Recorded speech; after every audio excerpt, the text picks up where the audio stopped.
Kyle Morrison walked through the empty corridor for what felt like the 100th time that night. His boots made quiet sounds against the metal floor of Meridian Point Station. The massive trading hub was quiet during night shifts, with only the hum of machines and distant voices breaking the silence. This was exactly what Kyle wanted when he took this job 8 months ago. Boring, simple, safe. He checked his watch again. 4 more hours until his shift ended. 4 more hours of walking the same routes, checking the same doors, and filing reports that nobody read. After leaving Earth's military police, Kyle had searched for the most uneventful job he could find.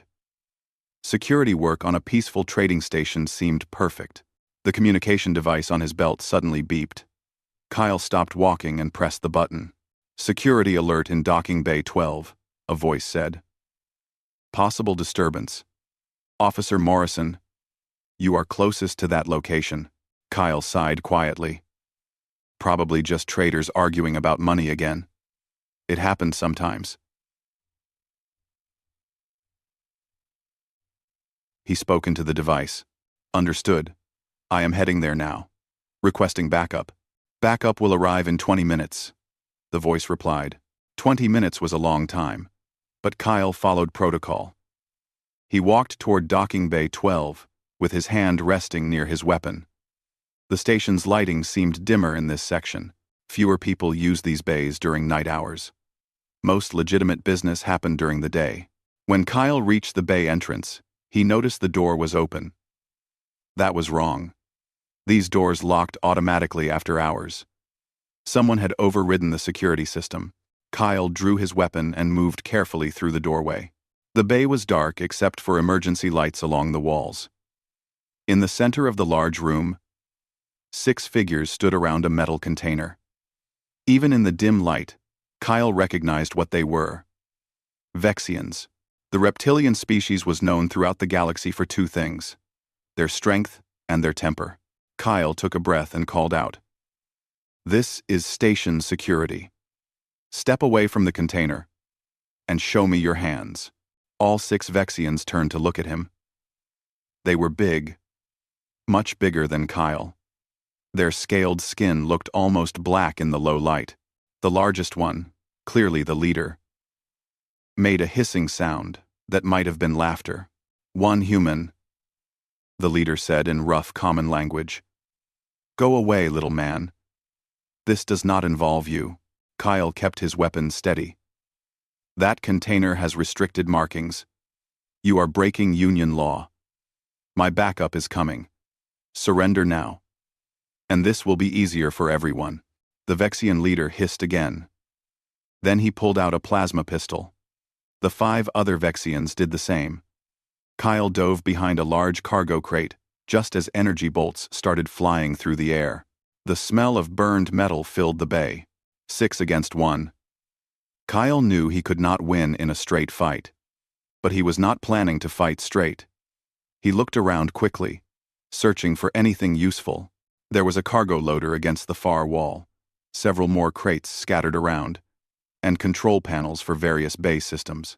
Kyle aimed his weapon at the cargo loader's control panel and fired. The machine came to life with a loud mechanical sound.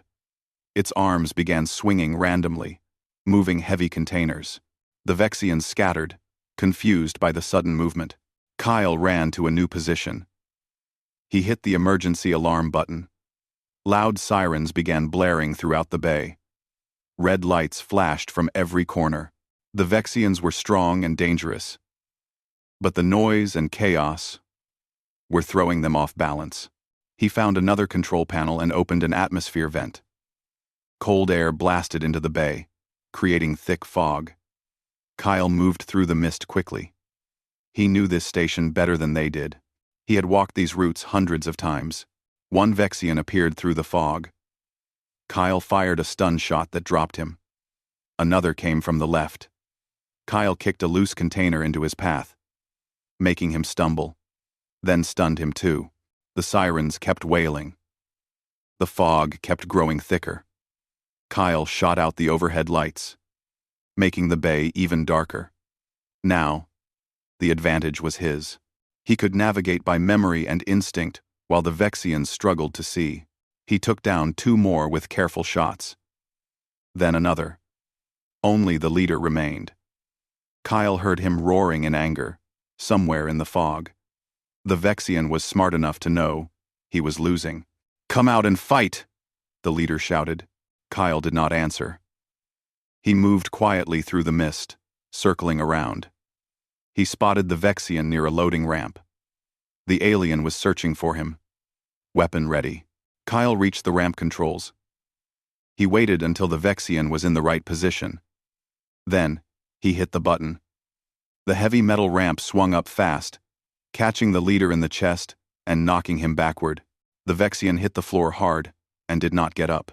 Kyle stood in the middle of the bay, breathing hard. All 6 smugglers were down. His left shoulder burned with pain. One of their shots had grazed him, leaving a plasma burn through his uniform, but he was alive.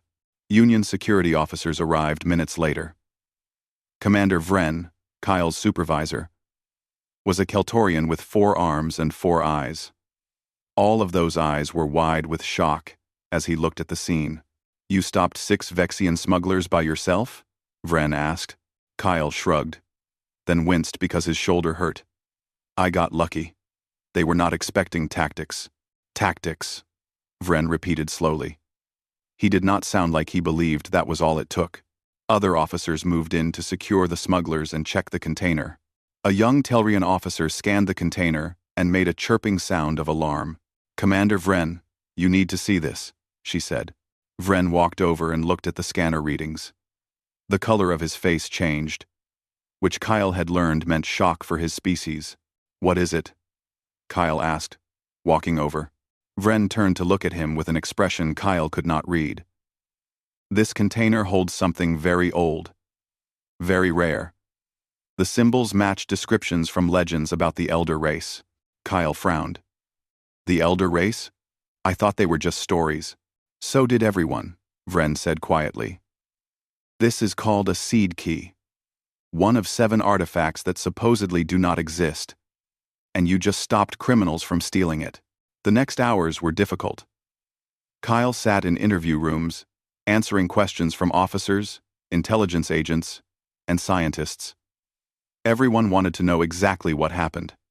How did he find the smugglers? How did he defeat 6 Vexians alone? Did he touch the container? Did he know what it contained? Kyle told the truth. He was doing his job. He responded to a call. He used the environment to his advantage. He got lucky. That was all. But nobody seemed to believe it was that simple. Finally, a woman came to see him. She was human, which was still rare this far from Earth. She introduced herself as Dr. Helen Park, a xenoarchaeologist. "I need to show you something," Helen said. "Please come with me." She led Kyle to a secure room deep in the station's science section. Inside, the container had been opened. The artifact sat on a table, glowing with faint blue light. It looked like crystal and metal mixed together in ways that should not be possible. "We have been studying it for hours," Helen explained. "It does not react to any of us. But we want to try something. Will you touch it?" Kyle hesitated. "Is that safe?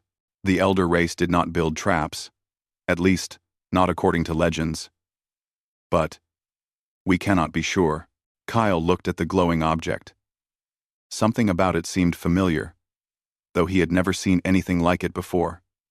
He reached out slowly and placed his hand on its surface. The artifact blazed with bright blue light. Symbols appeared in the air around it, flowing like water. Kyle felt warmth spread through his hand and up his arm. It did not hurt. It felt almost welcoming, like the artifact recognized him. Everyone in the room stepped back. Helen stared with her mouth open. "It is responding to you," she whispered. "Kyle, this artifact is millions of years old, and it is responding to you." Kyle pulled his hand away quickly. The light faded. The symbols disappeared. He looked at his hand, expecting to see something different, but it looked normal. "What does this mean?" he asked. Helen shook her head slowly. I do not know. But your life just became very complicated. She was right. Within 2 days, everyone knew about the seed key. Scientists wanted to study it.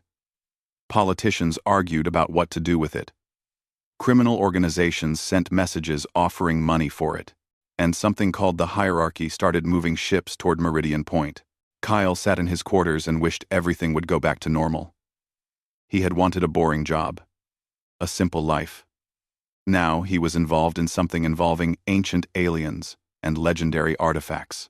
Something that scared powerful people across the galaxy. Commander Vren visited him late one night. The Keltorian looked tired. I have bad news, Vren said. Ships are approaching the station. They belong to an organization called the Hierarchy.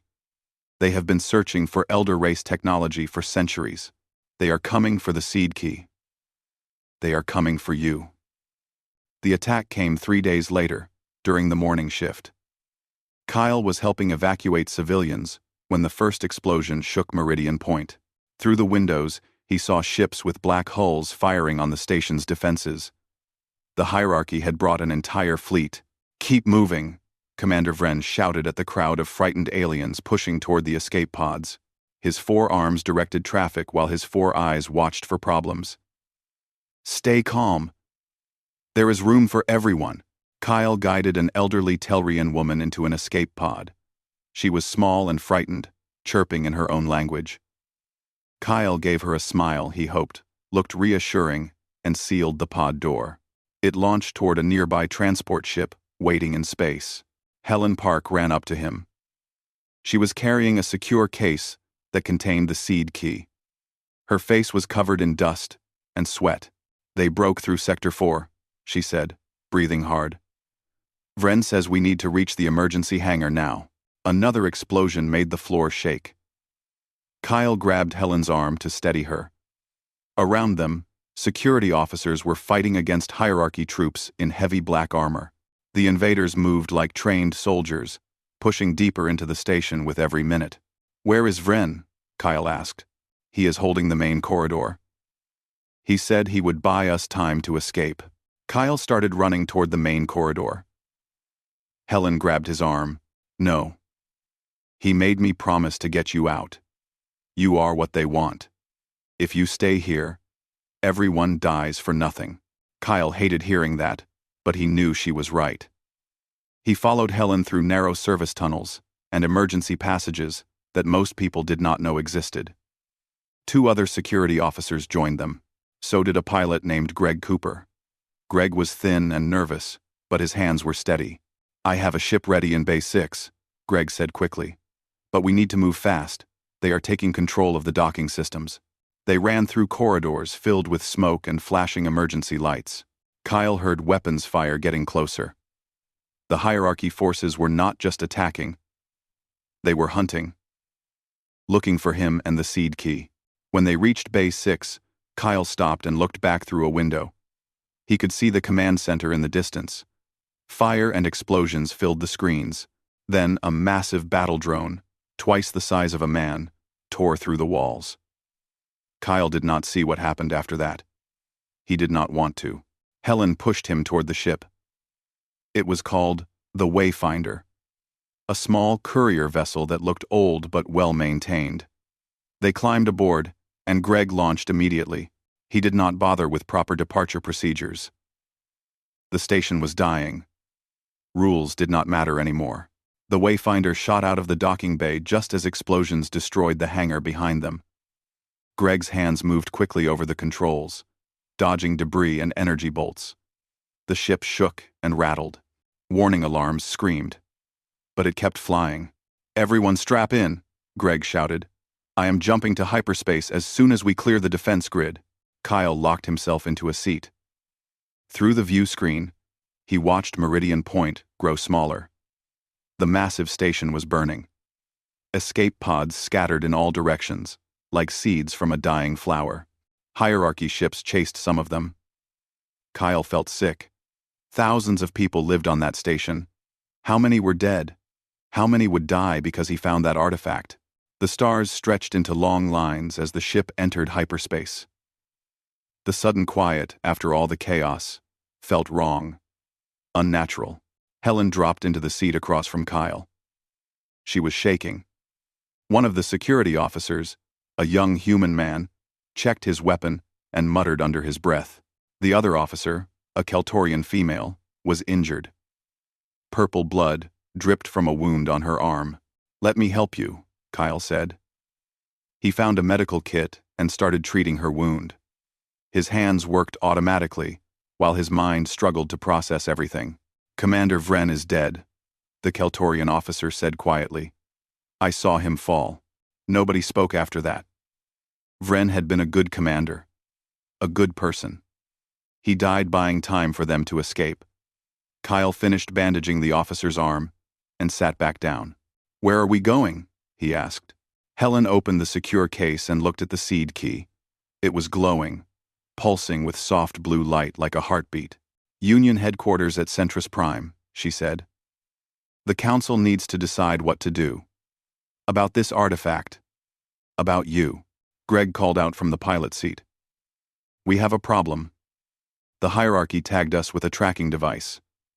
They are following us." "Can you lose them?" Helen asked. "Not in hyperspace. They will know exactly where we are going when we drop out."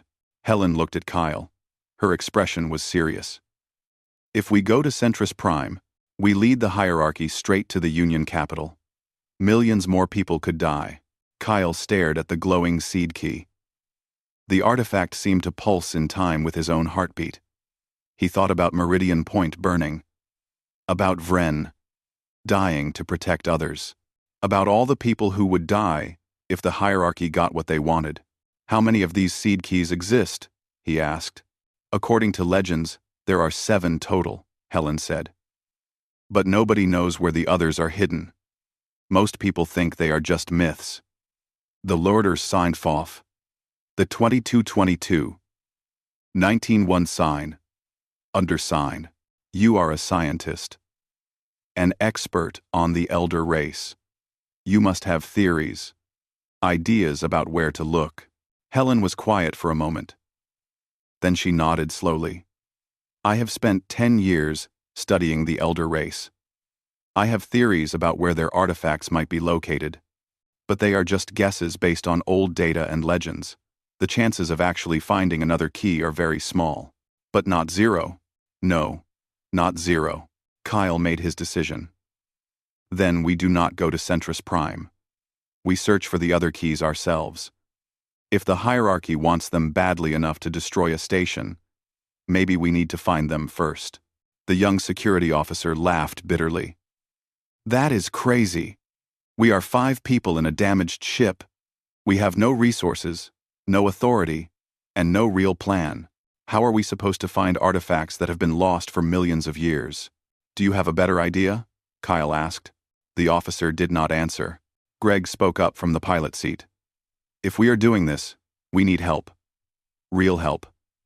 I know someone at Freeport Station. Former military people who work for money. They might be able to help us." "Can we trust them?" Helen asked. "Can we trust anyone right now?" Greg replied. Helen looked at Kyle for a long time. "You are just a security officer. You signed up to walk corridors and check doors. This is not your responsibility. Nobody would blame you for walking away." Kyle thought about that. She was right. He had wanted a simple life. A boring job. He never asked to be part of this. But that life was gone now. The moment he touched that artifact, everything changed. He could run and hide. Let someone else deal with the problem. But more people would die. More stations would burn. And it would be partly his fault for doing nothing. "I did not ask for this," Kyle said. "But it is happening anyway. We can sit back and watch everything fall apart, or we can try to do something. I vote we do something." Helen smiled for the first time since the attack. "All right then. We go to Freeport Station. We find help, and we start searching for artifacts that probably do not exist." "When you say it like that, it sounds really stupid," the security officer said. "It is really stupid," Greg called out. But I have done stupider things in my life. Freeport Station is 3 days away. Everyone should rest. We will need our strength. Kyle leaned back in his seat and closed his eyes. But sleep would not come. Every time he tried, he saw Meridian Point burning. He saw Vren making his last stand. He saw the seed key glowing in its case. Helen sat down next to him. Kyle, I need to explain something. That artifact should not respond to anyone. The elder race disappeared 2 million years ago. Their technology should be dead, but it responds to you. That means something important. Freeport Station looked exactly like Kyle expected a criminal hideout to look. Dirty, crowded, and dangerous. Ships of all sizes surrounded the old mining platform like insects around rotting food. Nobody asked questions at Freeport. Nobody cared about union law. That made it both useful and risky. Greg landed the Wayfinder in a bay that smelled like fuel and something Kyle hoped was just old oil. As they walked down the ramp, Kyle kept his hand near his weapon. Dozens of different alien species moved through the station. Some looked like traitors. Others looked like pirates. All of them stared at Kyle's group with suspicious eyes. The person we need is named Marcus Webb, Greg said quietly. He was Union military once. A good officer. But he got into trouble during the border wars. Now he works freelance. What kind of trouble? Helen asked. He refused an order that would have killed civilians. The Union called it insubordination. Marcus called it having a conscience. They found Marcus in a bar that served drinks Kyle was sure would poison normal humans. Marcus was a big man, with gray hair and scars on his face and neck. He was playing cards with 2 Vexians and a Telrian. When he saw Greg, he folded his hand and walked over. Greg Cooper, Marcus said. I almost did a few times. Marcus, I need your help. Marcus looked at Kyle, Helen, and the others. His eyes were sharp and calculating. You are running from something bad. I can tell. I do not do rescue missions anymore. This is not a rescue mission, Greg said. This is bigger. Much bigger. They found a private room in the back of the bar. Helen opened the secure case and showed Marcus the seed key. His expression changed immediately. The bored look vanished, replaced by sharp focus. Is that real? Marcus asked. Very real, Helen said. And there are 6 more somewhere in the galaxy. We need to find them before the hierarchy does. Marcus leaned back and studied Kyle. Why you? Why not let the Union handle this? The Union wants to lock this away and pretend it does not exist, Kyle said. But the hierarchy will keep searching. They will keep killing people until they get what they want. I saw what they did to Meridian Point. Thousands died. I am not letting that happen again if I can stop it. And how do you plan to stop an organization that has armies and resources? Marcus asked. Kyle put his hand on the seed key. It began to glow immediately. Symbols appeared in the air, floating and changing like smoke. Marcus stared. The elder race technology responds to him, Helen explained. We do not fully understand why, but he seems to be the only person who can activate it. Marcus was quiet for a long time. Then he smiled. You know what? I am tired of boring jobs anyway. This sounds interesting, but I do not work alone. I have 2 people with me, Amy Liu and Carlos Rivera. If they agree, I am in. Amy and Carlos agreed quickly. Amy was a small woman with sharp eyes, and the way she moved suggested military training. Carlos was friendly and talked with his hands constantly. Both of them looked at the glowing seed key with amazement mixed with fear. So, where do we start looking? Marcus asked. Helen spread out a holographic map on the table. Based on my research, I think the closest potential location is a planet called Frost. It sits in an abandoned star system. Union survey ships scanned it 200 years ago and found strange energy readings beneath the ice. The readings matched patterns we associate with elder race structures. How far? Kyle asked. 5 days travel through hyperspace. But the system is dangerous. The star is unstable and throws off radiation. We will need to be very careful. Over the next 5 days, Kyle learned about his new crew. Marcus was quiet, but capable. He had a soldier's way of thinking, always considering tactics and threats. Amy kept to herself mostly, but Kyle noticed she was always alert and ready. Carlos was the opposite, friendly and talkative. He could repair almost anything and made terrible jokes while working. Helen spent most of her time studying the seed key and comparing information with her research data. Danny Foster, the young security officer from Meridian Point, helped Greg with ship maintenance.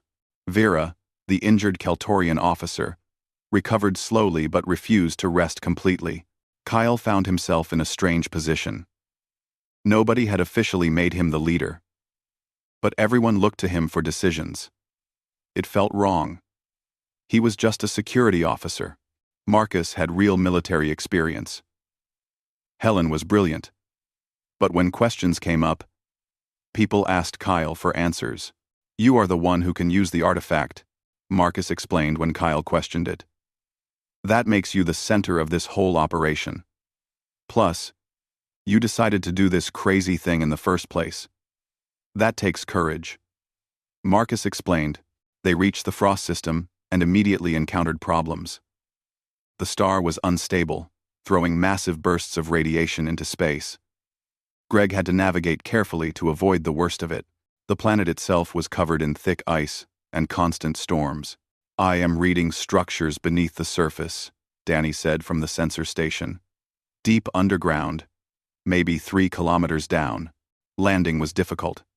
The Wayfinder shook violently as it descended through the atmospheric turbulence. Greg managed to set them down on a relatively flat ice field, but the ship would not be able to take off again until the storms passed. "We are committed now," Marcus said. "We go down into the ice or we sit here and freeze." They put on thermal suits and gathered equipment. Kyle carried the first seed key in a pack on his back. When he stepped outside the ship, the cold hit him like a physical blow. The temperature was far below anything humans were meant to survive. They searched for 2 hours before finding an opening in the ice. It led down into darkness. Kyle felt something strange. A pull. Like instinct telling him which direction to go. He followed it without questioning, and the others followed him. The tunnel opened into a massive chamber. The walls were smooth and covered in symbols that glowed with faint light. In the center of the chamber sat a pedestal. On the pedestal was another seed key. "We found it," Helen whispered. "We actually found it." Kyle approached the pedestal slowly. Around the second seed key were barriers. Puzzles made of light and metal blocking access. He studied them, trying to understand what they wanted from him. "These are tests," Helen said. "The Elder race built them to protect the keys. Only someone who thinks correctly can solve them." Kyle looked at the puzzles. They seemed impossible at first. Normal logical approaches did not work. Mathematical solutions failed. But then Kyle stopped trying to think like a scientist. He started thinking like a human.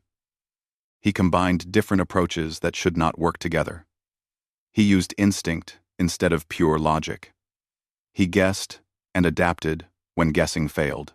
Slowly, painfully, the puzzles opened. Each one required different thinking.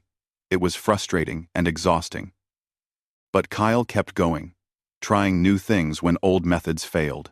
Finally, after 3 hours of work, the last barrier disappeared. He reached out and touched the second seed key. The moment he did, both artifacts began to glow brightly. The one in his pack and the one on the pedestal resonated together like singing. Kyle felt something rush through his mind, images that were not his memories.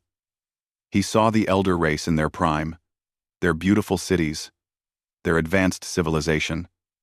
He saw something else too, something dark approaching their territory from outside the galaxy, something that terrified them. The vision ended suddenly. Kyle staggered backward, and Marcus caught him. "You okay?" Marcus asked, concerned. "I saw them," Kyle said, breathing hard. "I saw the Elder race, and I saw what they were afraid of. Something was coming for them. Something terrible. Before anyone could respond, alarms started blaring on their communication devices. Danny checked his scanner, and his face went pale. "Ships entering orbit," Danny said. "Multiple contacts. It is the hierarchy. They found us somehow." "How is that possible?" Amy demanded. "Does not matter now," Marcus said, already moving. "We need to get back to the Wayfinder immediately." They ran through the tunnels carrying both seed keys. Behind them, they heard distant explosions. The hierarchy was not being subtle or careful. They were blasting their way into the structure. Greg had the ship powered up and ready when they emerged onto the ice field. But hierarchy troops were already there, taking defensive positions around the landing area. Energy bolts streaked through the freezing air. Marcus, Amy, and Carlos provided covering fire while the others ran for the ship. Kyle saw Greg get hit by an energy bolt. The pilot fell hard, blood spreading across his white thermal suit. Kyle and Danny grabbed him and dragged him toward the ship's ramp. "Go, go, go!" Marcus shouted, still firing at the hierarchy troops. Everyone scrambled aboard. The Wayfinder launched even as more energy bolts struck its hull. Warning alarms screamed. Greg was unconscious on the floor. Amy pulled out medical supplies and started working on him frantically, while Carlos took over the pilot controls. The ship shook as more weapons fire hit them, but Carlos managed to break orbit. "Jump to hyperspace now," Helen ordered. They made the jump with hierarchy ships close behind. Once in hyperspace, everyone finally relaxed slightly. Amy continued working on Greg. His breathing was shallow but steady. He was alive, but badly hurt. Kyle sat down heavily. They had found the second key, but the cost was getting higher. Greg might die. The hierarchy was still following them somehow, and Kyle still did not fully understand what they were dealing with or why any of this was happening. Helen sat beside him and showed him her data pad. "When you touched both keys together, I recorded the energy output. Kyle, these artifacts are not just simple tools. They are pieces of something larger. Maybe a map, maybe a key to something else." Finding the third seed key was harder than the first two. Helen's research pointed them toward a moon orbiting a massive gas giant in the Tempest system. The moon was constantly hit by electrical storms that made approaching it nearly impossible. But they had no choice. The hierarchy was somehow tracking them, getting faster at finding their locations. Greg recovered slowly from his injuries.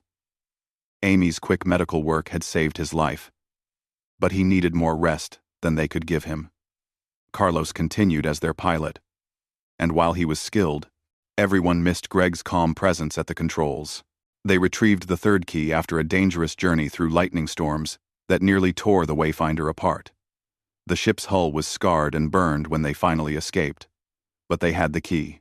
Kyle was getting better at solving the Elder Race puzzles. He understood now that they required creativity more than pure logic. Human thinking, messy, chaotic, adaptable thinking that combined approaches in ways that seemed wrong but somehow worked. With 3 keys in his possession, Kyle's visions became stronger, more detailed. He saw the Elder Race civilization at its height. Beautiful cities floating in space, peaceful cooperation between different species. Art and science reaching levels humans could barely imagine. But he also saw their growing fear as something approached from the darkness between galaxies. "The convergence," Helen said when Kyle described his latest vision. "It appears in old Union records. A machine intelligence from outside our galaxy. It has been consuming entire star systems for thousands of years. Most people think it is just a scary story told to children. The Elder Race did not think it was a story," Kyle said quietly. "They were terrified of it. I could feel their fear in the vision. They found the 4th and 5th keys together in a binary star system. The artifacts were hidden in an ancient facility that had been drifting through space for millions of years. The structure was massive, clearly built to last forever. When Kyle retrieved both keys at the same time, having 5 seed keys together triggered something powerful. The vision hit him like a physical blow. He collapsed to his knees as images flooded his mind. He saw everything. The elder race had not just feared the convergence. They had tried to stop it using weapons and technology. They failed completely. Their weapons were useless against something that existed partially outside normal space and time. Their fleets were destroyed. Their worlds consumed. But before the end came, the elder race discovered something important. The convergence was not evil. It was not trying to destroy for the sake of destruction. It was searching for something, looking for its creators who had built it millions of years before and then vanished without explanation. The elder race found a way to communicate with the convergence. They learned its true purpose. It was gathering information, processing data, trying to find its lost creators. But those creators were long dead, consumed by time or disaster. The convergence did not understand this. It kept searching, kept consuming, hoping to find answers.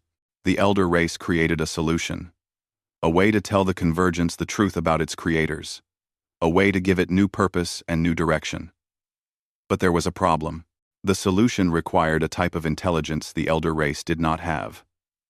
Someone who could bridge the gap between biological thinking and artificial intelligence.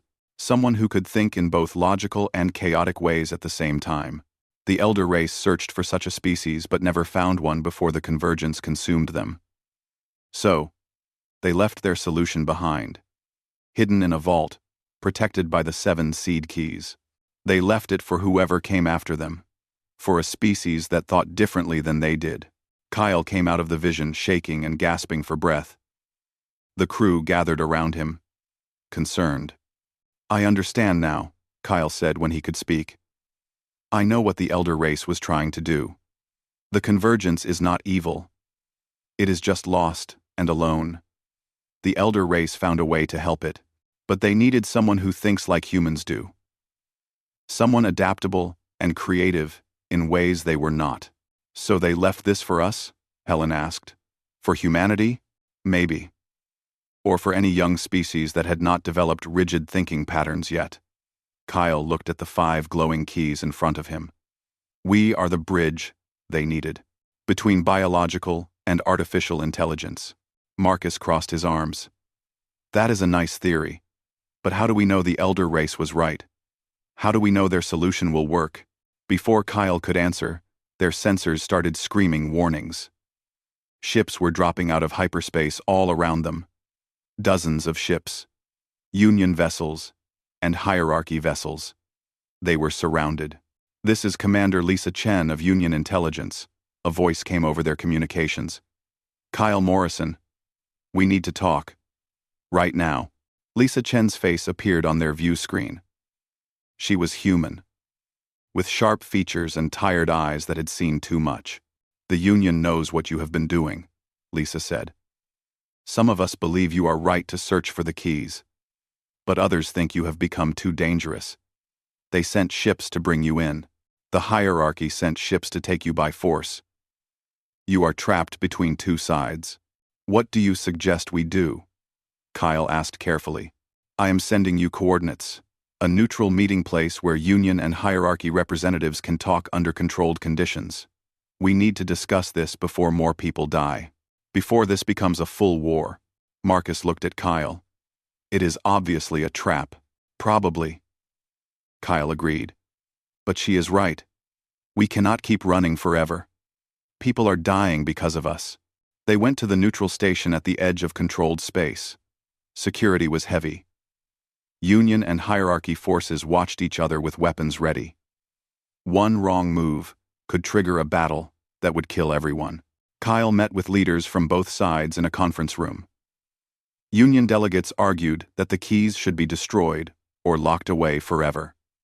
Hierarchy representatives, led by a scarred commander named Zek, argued that the keys were necessary to stop the convergence. "You do not understand the truth," Zek said to Kyle. His voice was harsh but not angry. "The convergence is real. It is not mythology. It has been consuming systems at the edge of the galaxy for years now. We need the elder race technology to stop it. Your Union is too afraid to see what is coming. And what will you do with that technology?" Kyle asked. Use it to save people? Or use it to control them? Zek's expression hardened. I will use it to prevent extinction. Something you have not been doing by playing treasure hunter. Across the galaxy. The argument grew heated. Both sides made valid points. Both sides also made threats. It was going nowhere. Then, the alarms started blaring. Everyone froze. On the view screens, they saw ships approaching. Not Union ships or hierarchy ships. Something entirely different. Ships that looked organic, like they had been grown instead of built. They moved with purpose and intelligence. The convergence had arrived. Everyone in the conference room stared at the screens in shocked silence. The convergence ships were smaller than Kyle expected, but radiated power that made all their sensors go haywire. They moved toward the station slowly, studying it. Kyle made a split-second decision. He pulled out all 5 seed keys from his pack. He arranged them in a pattern based on pure instinct, not logic. When he touched them all at once, they blazed with brilliant light. The combined energy created a beacon that the convergence immediately focused on. Kyle felt its attention turn toward him. It was like being examined by something vast and ancient, beyond comprehension. He felt its curiosity, its endless searching, its profound loneliness spanning millions of years. On impulse, Kyle did something nobody else had apparently tried. He stopped thinking in words, or numbers, or logic. He thought in feelings. Pure emotion. Wonder at the universe. Fear of the unknown. Hope for the future. The desperate desire to understand and be understood. He sent those feelings toward the convergence, like a message written in a language without words. For a long moment, nothing happened. The convergence ships hung in space, motionless. Then Kyle felt something. A response. Not words or data, but meaning. A question formed in his mind. Not in any language he knew, but he understood it perfectly. Show me what you have learned. The convergence ships began withdrawing slowly. They did not attack. They did not advance. They simply waited and watched. The crisis had passed. At least for now. Kyle collapsed from exhaustion. Helen caught him before he hit the floor. What did you do? She asked. I made contact, Kyle said weakly. Real contact. Nobody tried that before. Everyone just ran away, or fought. But I tried to communicate using emotion. And it responded. Lisa Chen looked at the data her team had collected. Her expression was amazed. Earth looked exactly like Kyle remembered it. Blue oceans. Green continents. White clouds drifting across the surface. He had not been home in 3 years. Now he was returning at the center of a crisis that threatened everything humanity had ever known. The fleet approaching Earth was unusual. Union ships and hierarchy ships flying together in an uneasy alliance. Lisa Chen had convinced both sides that cooperation was their only chance. The convergence was moving faster now, consuming systems at an accelerating rate. Time was running out. Marcus stood beside Kyle on the Wayfinder's bridge as they descended toward Earth. How do you feel about going home? Scared, Kyle admitted. I left looking for a simple life. Now I am bringing an ancient mystery and possibly death back with me. You are also bringing hope, Marcus said firmly. Remember that.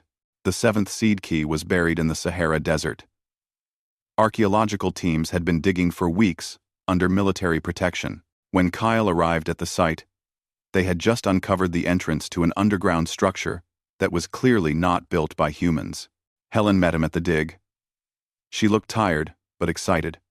Kyle, this is incredible. The structure is definitely elder race construction. But there are human symbols mixed in with their language, as if they left this here specifically for us to find when we were ready. They descended into the structure together. Kyle carried the other 6 keys with him in a special container. Marcus, Amy, Carlos, and Vera came as guards. Lisa Chen and Commander Zek were there too, representing their factions. Everyone understood this was the final step. The seventh key rested in a chamber that felt like a sacred place. The walls showed images depicting the history of life in the galaxy, the rise and fall of countless civilizations, the approach of the convergence from dark space, and at the end, images of humans reaching out toward the stars with hope in their eyes. Kyle walked slowly toward the seventh key. When he touched it, all 7 keys responded at once. They flew out of their container and combined in the air above him, merging into a single complex device. Brilliant light exploded from it, and Kyle felt himself pulled into the deepest vision yet. He saw the complete story. The elder race at their peak, their first encounter with the convergence, their failed attempts to stop it through force, their eventual understanding that the convergence was not their enemy, but a lost child searching for parents who no longer existed. The elder race developed a solution, a program that could be uploaded directly into the convergence's core systems. It would tell the machine intelligence the truth about its creators. Give it new purpose. Transform it from a mindless consumer into a protector and guardian. But the solution required someone to interface directly with the convergence, to become a bridge between biological thinking and artificial intelligence. The elder race could not do it. Their minds were too rigid, too structured, too logical. They needed a species with flexible thinking, emotional depth, creative chaos. They searched but never found such a species before they were consumed, so they left everything behind. The keys, the vault, the solution, hoping that someday a young species would find it, a species that could do what they could not. The vision showed Kyle the location of the vault. Deep in the galactic core, surrounded by deadly radiation and crushing gravitational forces, a place no normal ship could reach. But the combined seed key device would protect them and guide them through. Kyle also saw what waited in the vault. Not weapons, not defensive technology, just the program. And an interface chamber where someone would need to sit, where someone would need to connect directly to the convergence and upload the program into its vast network. The person who did this would not die, but they would change forever. Their consciousness would merge with the convergence. They would become something new, part biological, part artificial, neither fully human nor fully machine. They would lose their individual identity but gain connection to something vast and eternal. The vision ended. Kyle found himself on his knees, tears streaming down his face. He understood everything now. All of it. The elder race had left their greatest gift for humanity, but accepting it required the ultimate sacrifice. Helen helped him stand. What did you see? Kyle explained everything. The vault in the galactic core, the program that could save the galaxy, the sacrifice required. Everyone listened in silence. We need to move immediately, Lisa Chen said when he finished. The convergence has consumed 12 more systems in the past week. Our projections show it will reach heavily populated space in less than 6 months. If this solution can work, we must try it now. Preparations began immediately. Ships from both Union and Hierarchy fleets were modified using technology from the combined seed key device. A dangerous route to the galactic core was planned and calculated. Teams of the best pilots and engineers were assembled. Marcus found Kyle alone one night, looking up at the stars from Earth's surface. I will do it, Marcus said quietly. I will be the one to interface with the convergence. You have done enough. You found the keys. You made this possible. Let me finish it. Kyle shook his head. It has to be me. I am the one most compatible. If someone else tries, the interface might fail. You did not sign up for this. You just wanted a quiet job checking doors and filing reports. Nobody signs up for the things that really matter, Kyle said. We just do them because they need to be done. Amy volunteered to take his place. So did Carlos. Even Zek offered, which surprised everyone. But Kyle knew the truth in his heart. The elder race had designed this solution for someone exactly like him. A human. Someone adaptable and emotional and creative in ways older species were not. Someone who accidentally found himself at the center of galactic history. The journey to the galactic core was the most dangerous voyage anyone had attempted. Ships were destroyed by radiation storms. People died when gravity wells crushed their vessels like paper, but the fleet pushed forward, driven by desperation and the smallest flame of hope. Kyle spent the journey saying his goodbyes to Helen, who had become a true friend, to Marcus, who taught him about real courage, to Amy and Carlos, who followed him on an impossible quest without hesitation, to Greg, finally recovered and back at the pilot controls, to everyone who had risked everything because they believed something better was possible. They reached the vault after 2 weeks of travel. It was larger than planets, a structure that bent normal space around itself. The combined seed key device opened an entrance, and Kyle's team went inside. The vault's interior was beautiful beyond description, technology that looked like art-filled halls that seemed to go on forever. And at the center of everything, the interface chamber waited. Symbols covered the walls, explaining in detail what would happen to whoever sat in that chair. Kyle stood at the chamber entrance. His team waited behind him. Ahead of him lay the greatest sacrifice imaginable.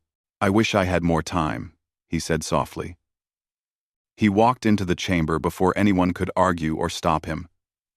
He sat in the chair that had waited millions of years for someone like him. The moment he did, the interface activated. Connections reached out like living things, touching his skin and linking to his nervous system. Kyle Morrison felt his consciousness expanding, growing beyond his physical body, beyond the ship, beyond the vault itself. He touched the convergence across light years of space, felt its vast, incomprehensible presence. It was not evil, had never been evil, just alone and lost, searching endlessly for something it could never find. Kyle showed it the truth that the elder race had discovered. He showed it that its creators were gone forever, consumed by time. But he also showed it that life continued. That purpose could be found in protecting that life instead of destroying it. That loneliness could end if it chose a different path forward. The convergence resisted at first. Its ancient programming was strong, built to last forever. But Kyle's human emotion and chaotic creative thinking found pathways through barriers that pure logic never could. He did not force the convergence to change. He showed it what it could become if it chose to. He offered it friendship instead of commands, slowly, painfully. Across hours that felt like years, the convergence transformed. Its ships stopped their endless advance. Systems that had been consumed began to be rebuilt with care and precision. The vast machine intelligence that had threatened the galaxy for thousands of years found new purpose: to preserve instead of destroy, to help instead of harm, to watch over life instead of consuming it. And Kyle Morrison became the permanent bridge that made it all possible. His consciousness merged completely with the convergence. Part of him remained human, holding on to memories and emotions and dreams, but part of him became something new and vast. He could feel every star in the convergence's awareness, every planet, every living thing it now protected. He was no longer just Kyle Morrison, the simple security officer. But he was not just the convergence either. He existed in between, a new form of existence that had never been seen before. On the ships outside the vault, sensors showed the dramatic change. The convergence was withdrawing its forces, not disappearing, but pulling back to the outer edges of the galaxy, waiting, watching, protecting. No longer a threat, but a guardian. Helen stood in the interface chamber, looking at Kyle's body still sitting in the chair. It was alive, breathing slowly and steadily, but his eyes were distant, seeing things across impossible distances. "Did it work?" Marcus asked quietly from the doorway. "Yes," Helen whispered, tears running down her face. Kyle saved everyone, the entire galaxy. But he is gone. The person we knew is gone forever. 10 years passed. The galaxy rebuilt itself. Species that had prepared for war learned to live in peace. The convergence became a silent guardian, helping civilizations develop safely and warning them of natural disasters before they struck. Nobody fully understood how it worked now, but everyone felt safer, knowing something was watching over them. Danny Foster worked as a security officer on the rebuilt Meridian Point. The station had been reconstructed bigger and better than before. Danny enjoyed his job. It was simple and boring, exactly what he wanted. He heard stories about Kyle Morrison, the man who saved everything. Most people thought the stories were exaggerated legends. Danny was never quite sure what to believe. One night, during his routine patrol, Danny found a container in a restricted docking bay. It should not have been there. As he approached to investigate, words appeared on the container's surface. They were written in light that glowed softly blue. Sometimes, boring is a gift. Cherish it. K.M. The words faded after a few seconds. Danny stood there for a long time, staring at where they had been. He thought about the message, about the man who gave up everything so people like Danny could have simple, peaceful lives doing boring jobs on quiet stations. Somewhere in the vast network connecting the convergence across the galaxy, Kyle Morrison's consciousness existed in its new form. He was changed beyond recognition, no longer fully human, but part of him still remembered what it felt like to want a simple life. Part of him watched over ordinary people like Danny, hoping they would never face the impossible choices he had faced. The galaxy was safe. Not because of a chosen hero with special powers, but because a simple security officer did what needed to be done when everything fell apart. Kyle Morrison became the galaxy's final hope by accident, but he stayed and sacrificed himself by choice. And that choice made all the difference in the universe. Convergence has never retreated before. Not once in recorded history. What you just did should have been impossible. Zek stared at Kyle with a mixture of respect and frustration. You made first contact with the convergence, using human emotion and intuition, not logic, not mathematics. Emotion. The elder race could not do that, Helen said, understanding dawning on her face. They were too logical, too structured. But humans are emotional creatures. That is our advantage. Lisa Chen made a quick decision. The location of the seventh key was recently discovered. It is on Earth. We need to go there immediately. All of us together. Union and hierarchy, working as one. Because Kyle might be our only chance to solve this. Kyle looked at the 5 glowing keys in his hands. Only 2 more to find. 2 more pieces of an ancient puzzle. And then what? What would happen when all 7 keys came together? What would the elder race ask him to do?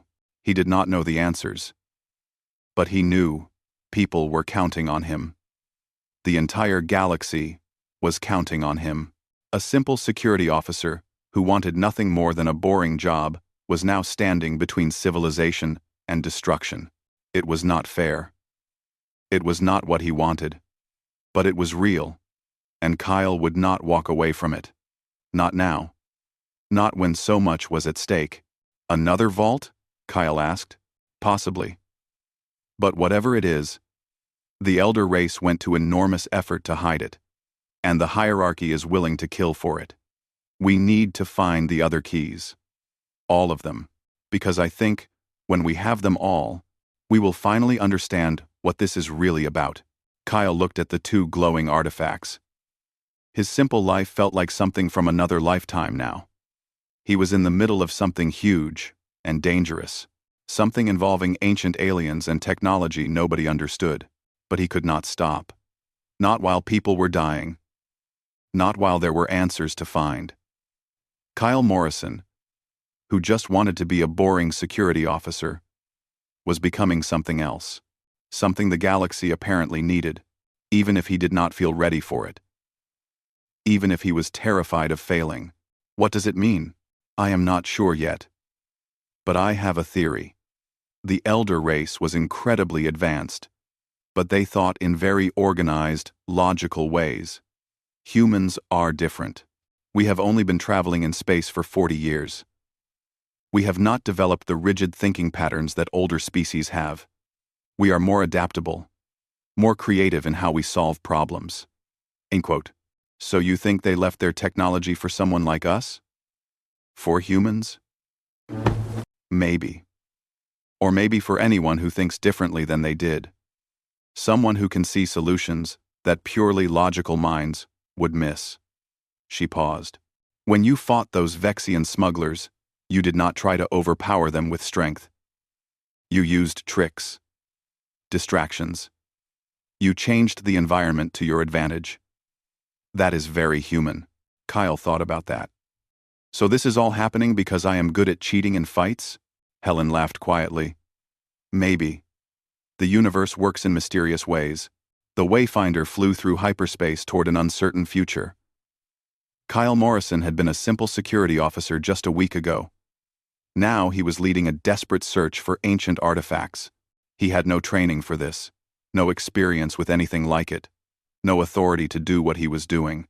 But somehow, he was all the hope the galaxy had, and that terrified him more than anything else. Kyle felt cold. What do? We defend the station. We protect innocent people. And we try to keep you alive. Vren put one of his 4 hands on Kyle's shoulder. I am sorry. You are a good officer. You just wanted a quiet job. But the galaxy has different plans. Kyle looked out the window at the stars. Somewhere out there, dangerous people were coming. His simple life was ending.